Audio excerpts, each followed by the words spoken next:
Hello. Doctor in min discharge kan happy lu to ka chuwangi na. Kan lo vlog zai.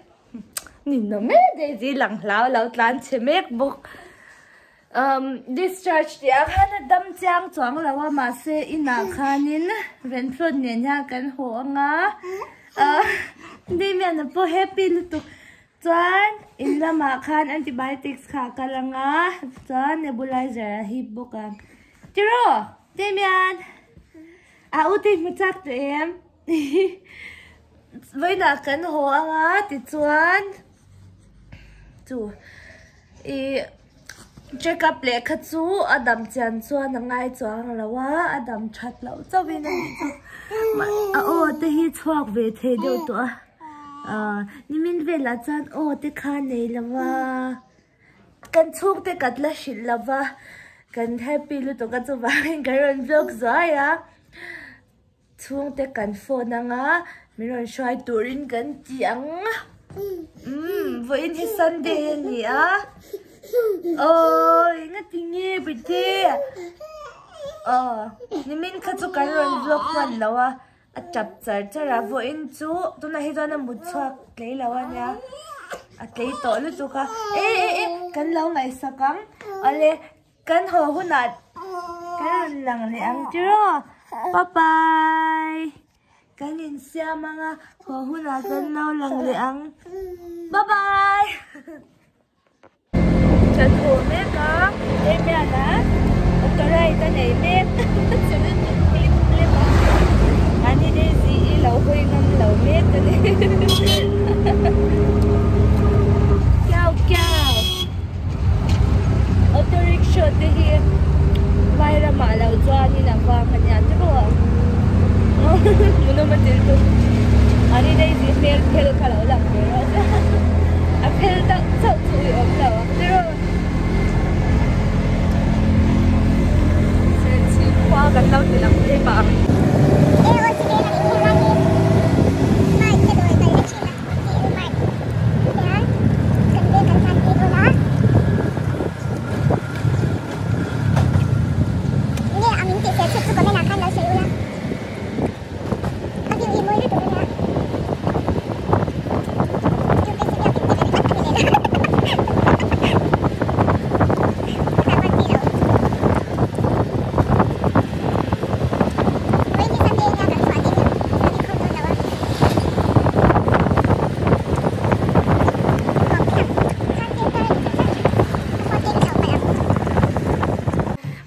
in ka theng chi a khungai kala min ti char chai he hian a lo tu zui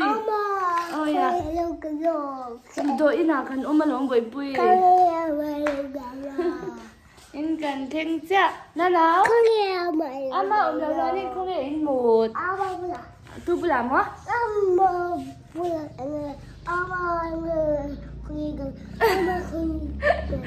chỉ nên chỗ mua tu bula ngay mut làm này em một bồi quy mua bồi quy bia cả xe lẩu đấy nếu cứ kể bây giờ là tôi làm đi một ăn đòi mềm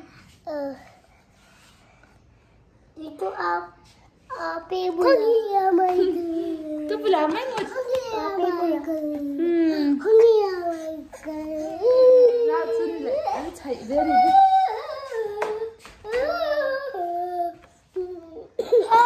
bơi bơi khu khúc lao túi khu khờ mình chỉ đang làm xin khu khúc lao túi bơi bơi no cái chạm cái gì lao túi cái đó cái gì nó này cái chúng ta là nào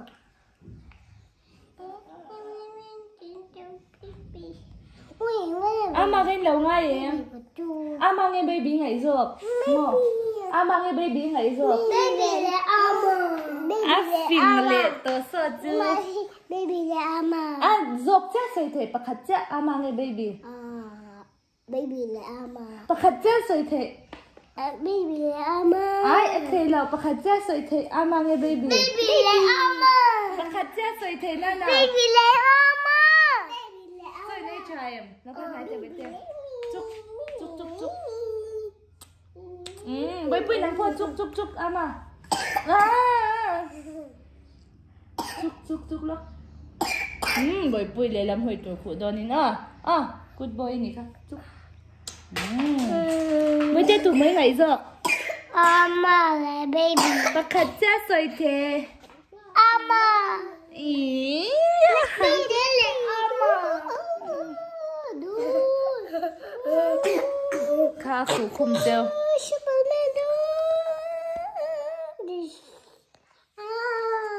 cái tỏ đó đấy baby khá chả bắn khá phụ ta tới bên phone nữa mà cho cái thằng ấy nhá ê chán cái nhìn thì phèn dâu á bây giờ lâu thì bói lâu lên nào cái nhìn thì phèn dâu á bây giờ là bói bói lâu prankเลยrồiจ้ามาsẽ prank khát chuẩn sẽ thèm vắt lâu cho bằng in tôi nãy hian in bút tôi sort chỉ ăn lâu tôi bỏ lâu in đón đi ăn là sẽ thèm vắt lâu á lâu là khơi sú bói bói lâu mix làm khơi ta khăn đây gì lâu đã lúc khơi camera stand à hen lâu đã lúc làm ai ôi làm bây giờ bớt chú đầu lên in đón chú đầu lên làm tôi nào ăn chú chia in dầu lá à tụi con cái bể ăn nào á chút xíu lên bớt chút xíu lên ok in ăn chú chia roa lên rồi không phải in dầu mà xả ăn chú chia roa lên ok in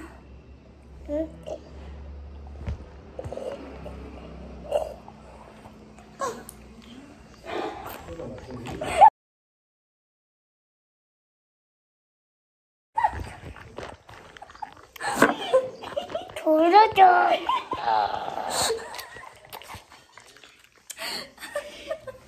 Hai giờ rồi lên. Thôi. Bữa hình mà ông đâu nghe ông gì à? In để lúc tiền nào? Bữa hình rồi tiền mình. Tôi cái dấu rồi bữa. Cái nào? In dấu rồi. Ôi mặc tôi tục chỉ po cái này lợ.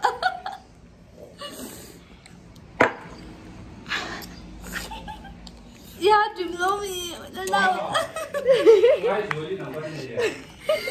lên nào? Lên nào ít lệ chị, tôi đều tiếc.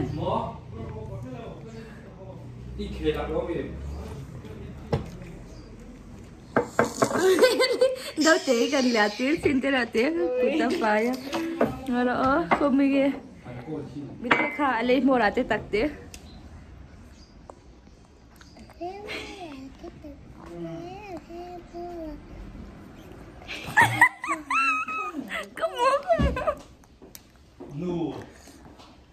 Anh tầm mà thì lâu anh tin mong luôn cái pili thì nắng lúc đây thì lâu giấy pin lúc té các mu cha khát khát quay bé chín lúc à Mùi anh lâu liền. ai té lâu giấy pin hết chút rồi ngồi rồi tây miàn là tùy em cái nhìn thì phê dầu cha cho nín cha ăn một tàu hun trip đó tây miàn này anh bữa nay giờ hip ở khám mi tê tê khá không có tê tắc tê hi gần là tê xin Em về cho. Có về cho. à meli Bố quên nó cũng đã rồi đấy.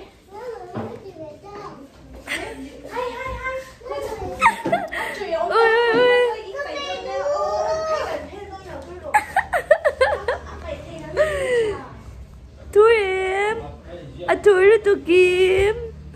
thôi là tôi kiếm mà hơi tệ số mà mong lâu quay đầu ra gì cơ rồi mày ở lại để ba hiền em rủ ở tay miàn lòng nghiền về lên gì đó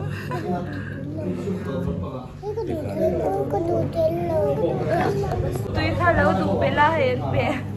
nó nào nhìn thế mặc lịch tục thôi tím nhà lâu ấy cái tao mình in lâu tuổi tôi chắc thêm lâu nó nào in rồi nó nào chính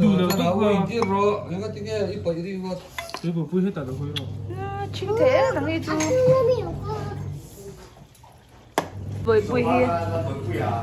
nimbu le apate na mix sak tôi om lo hoi để bồi bùi hoi để bồi bùi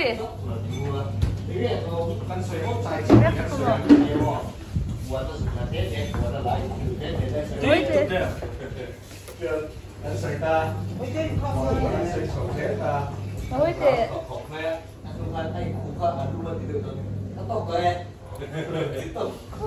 thấy thú là đâu tụ đôn thì thấy à anh là điền về rồi thì là hù là bếm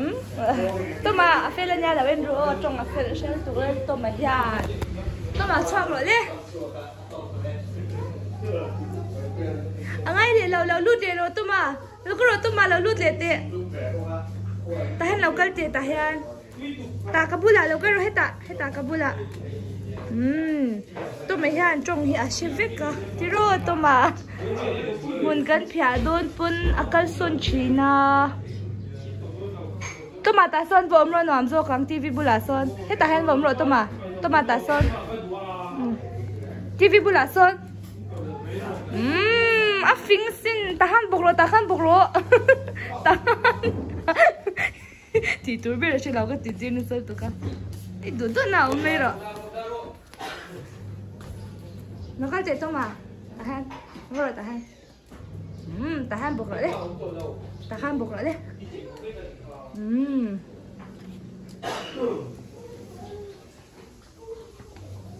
tôi mà đi cái family member mi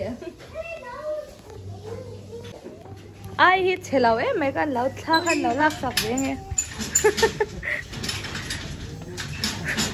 ghê tao không thấy đâu ai in com cal tua hàng lâu nãy lúc tục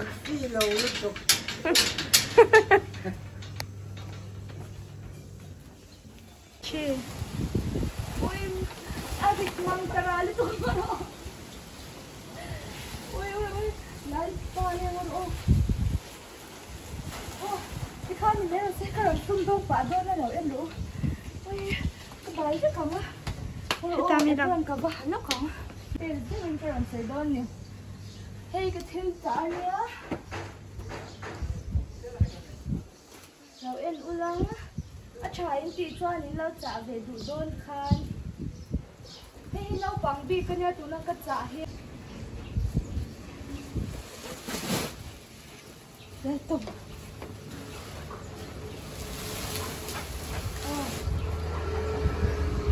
có không lẩu lẩu lúc mình tôi mọi người hey mi order sao cái nhà đồ này ăn lẩu không giá vậy in đâu một đồ phải ta kia ấy mà chứ nhắc sáng đi mấy không có đây gì đâu ta nói tệ cái camera miễn giấy lẩu ra hết hey sup premium kitchen nita á bell half bell lang ta half bell hi bun sum ania lakin na dule ka video ti lan pa han na picture ka cha thin ho ka ron da lam thok na atlom zo kai hi aman te en thimi sha chan du to lakin na description a ka number emo ka whatsapp wholesale group link ka ron da don ni chan hi chu soi da ngi premium kitchen ya pakhat he super premium ania hi ka hong zo ka nga chan chu ka la hon ngai lo nia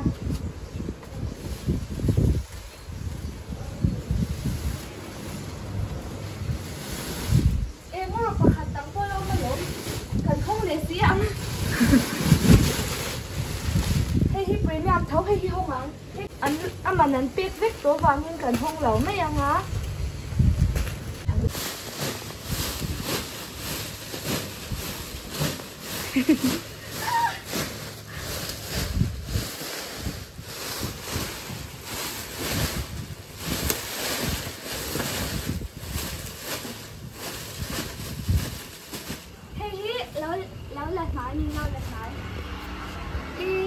Hian hi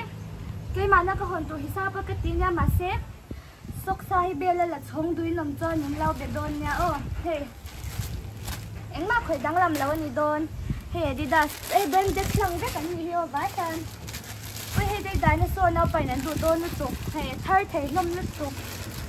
rồi ôi cute lắm giờ đâu hey Tanin heng hi premium ka ti kha ni o atlom jok super premium ta khian la oma he tam hian kumola la lokan entir zo yang he hi premium vek o premium po hi atlom jok po hi a chalang tak tak thar lom lut tuk no pang du tu om engma hui om lau ta a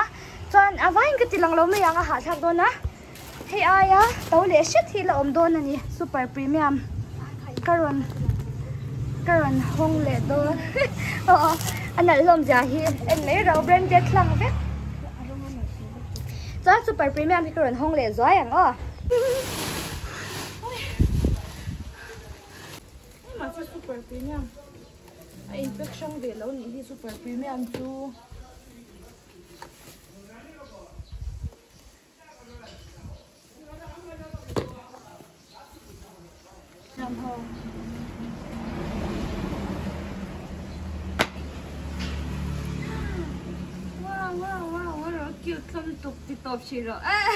Ole kati fel thok hay hi super premium kha ni super na chu chakop mai chan chu anal kati mai an premium pa ngai po hi anal lut tu ka he branded vek a thar vek ania amane thauda na chuanin hei po hi du thu sa mani ta ma se heng hi chu asial to hi chu sial over hei heng te hian teo super premium ami ni ta mo he athar lak ang de vek kha ni ta ni Jordan sa tambok ta hi chuan ori ni vek chin box ya teo hai khati khan ti fel tur ka nga lutuka khati zong kha ka video vina tan lo ni sela arin tlak ja choi in lo sha nga in mu lai nge in ka honga emma ti danglam ka nei lo ta ni cha ve duinom chuan in description a hian in ka wholesale group a link ka ron da nga ani lo pon ngoro I ka number ka lo da zo kang min lo whatsapp photanga adu tak tak kha group a ke et chau zo kang o chan chu group hi full chak lutuka